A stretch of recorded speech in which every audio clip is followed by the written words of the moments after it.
Good morning, class. This morning we are camping out at an RV campground near Dutch Flat, California, the foothills of the Sierras. Before we start our lesson, I have an important life lesson for you today, especially for those of you that are angry and young, especially angry young men. If you think you're the only person that's ever been an angry young man, think again. When I was 18 years old, I wandered into a library and I picked up a book by a man by the name of Thomas Wolfe.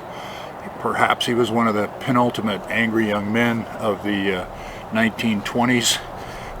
But I read the opening paragraph of one of his books called You Can't Go Home Again, and I thought, my gosh, this guy, I must be the reincarnation of this guy, because he is a kindred spirit. He is a soul brother. He knows how I feel.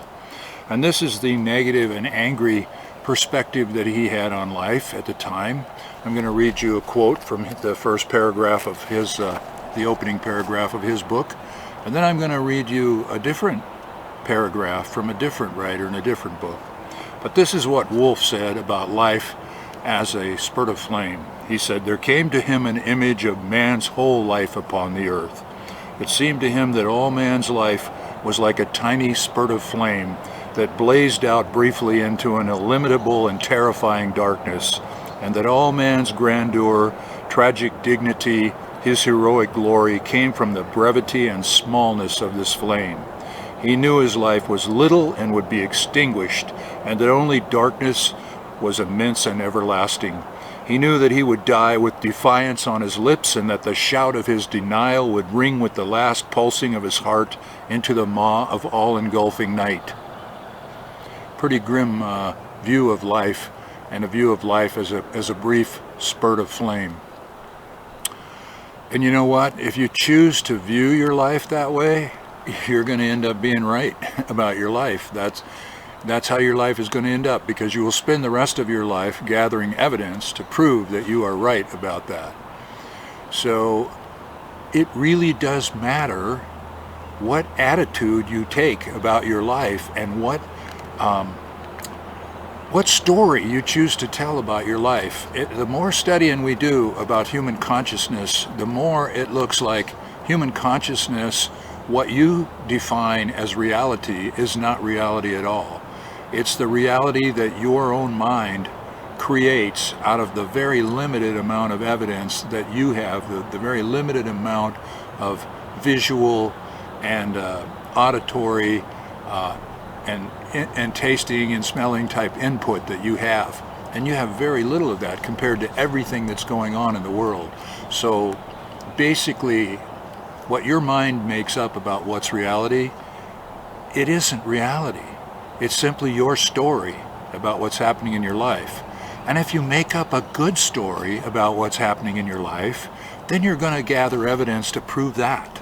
So let's look at a different man. This is George Bernard Shaw, and this is his view of life as a flame, a kind of flame.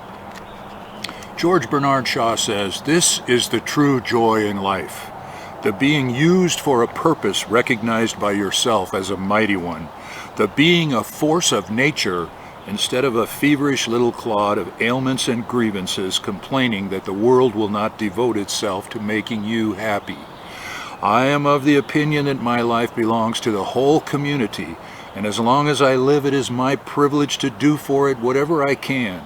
I want to be thoroughly used up when I die, for the harder I work, the more I live. I rejoice in life for its own sake. Life is no brief candle to me. It's a sort of splendid torch which I've got to hold up for the moment, and I want to make it burn as brightly as possible before handing it on to future generations." Now there is a view of life as a spurt of flame that is much more than just a spurt. It's a sort of splendid torch. I want to invite you to start looking at your life. You know, there's a lot of things that happen in your life, some good, some bad. You don't have a lot of control over the good things and the bad things that happen in your life, but you always have control over the story that you tell about what it means. And I want you to start telling a good story about your life, because then you will begin to gather evidence to prove that you're right about that. and you will say, wow, this life is not so bad. In fact, it's pretty magnificent. When they say, the old cliche, when they say, life is what you make it, that's literal.